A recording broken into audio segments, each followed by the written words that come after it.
Hello, good afternoon everyone. Flex ko nga po pala kung saan po si Kinley naglalaro po ng soccer. Ito po yung pinaka main po na soccer center. So, ayan po. Ito po yung isang area. So, as you can see, ayan, nagpa-practice po dito si Patuti. Ayan guys. Siya yun, no? Ayan, ayun. So, flex ko lang mga lalabs ulit. Feeling ko, na-flex ko na to dati. So, eto po yung isang area. Ayan. Tapos, dito naman sa kabila. Ayan. Eto naman din yung isang putas. Ayan mga lalabs.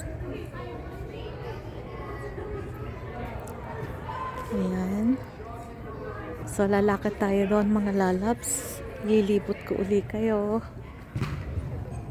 So, dito po sila nagpa-practice. Ayan. Dito po sila na, ayan guys. Sobrang laki po nito. Sobrang lawak po nito mga lalabs. So, tara. Maglakad tayo doon. Papunta doon. Ayan guys. Tara, ilibot ko muna uli kayo dito mga lalabs. So, eto po. Ayan. So, eto yung kabila.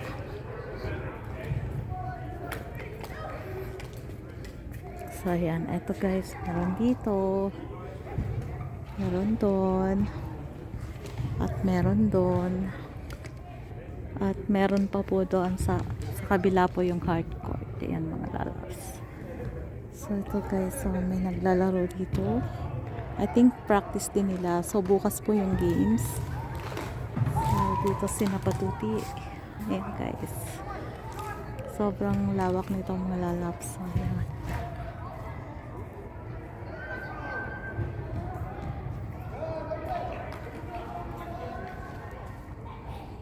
Guys.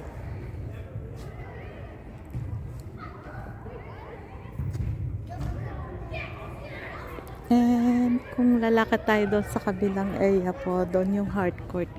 Isusum ko na lang po mga lalabs. So, yun o. Yun sa may dulo na yun.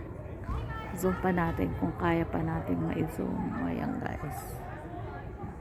Ayun. Yun. Yung mayroong parang ayun po, yun. Sa corner po na yun po yung hardcourt. So, hindi na po ako lalakad doon kasi medyo mahabang lakad po.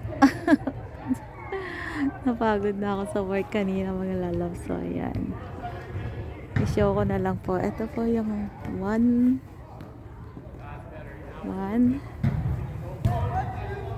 2 3. Ayun. So, ang lalawak nila mga lalab. So, diba? Tapos doon. Ayan guys. So, dito po naglalaro po si Patuti ng soccer. Ayan guys. So, nandito siya nagpa-practice sa kabila mga lalab. So, ayan. I-zoom natin si Patuti. So, siya yung number 5. Hanapin natin siya. Number 5. Asan? Hindi ko siya din makita mga lalabs. So, yun guys. Ayun, nakita ko na. Ayan, yan. Number 5. Ayan, siya yun mga lalabs. Ayun, nakita ko na siya.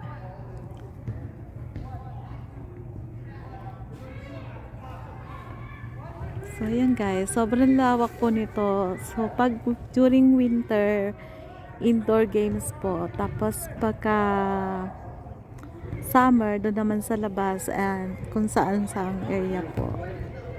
Ayan guys. So, busy po si DJB sa pag-support po. Ayan, after work, nandito naman ako. So, ayan, hanggang tomorrow pa po ako mag-duty and actually, until Monday pa pala. So, Tuesday gonna be my day off. So, yeah. So, ayan guys. Tayo ng practice. And meron doong meron doon as you can see over there. Ano yon, yung parang canteen. So, pwede kang kumain doon habang nanonood ka ng games. Ayan guys, ayun. Ayan. Yung sa may top na yon, canteen po yon mga lalab. So, pwede kang umupo doon habang nanonood ka ng games. Kung dito sa area na to yung games, pwede ka doon. Pero pag naman dito, o kaya doon sa hardcourt, o kaya dito naman sa kabila, ayan, may mga bench naman yan mga lalab. So, yun. So, ayan guys. Flex ko lang po mga lalab. So, eto po. Ito po yung pinagkakaabalahan ko palagi.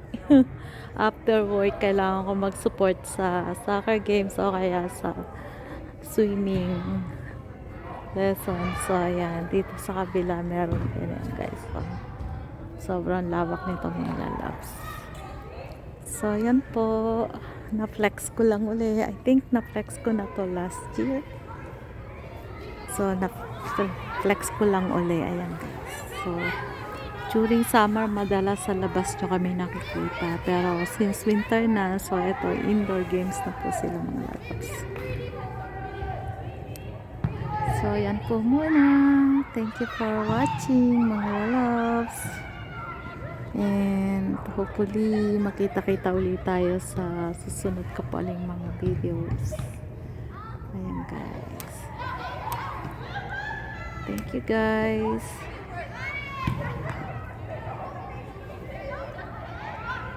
See you guys next time. Thank you for watching.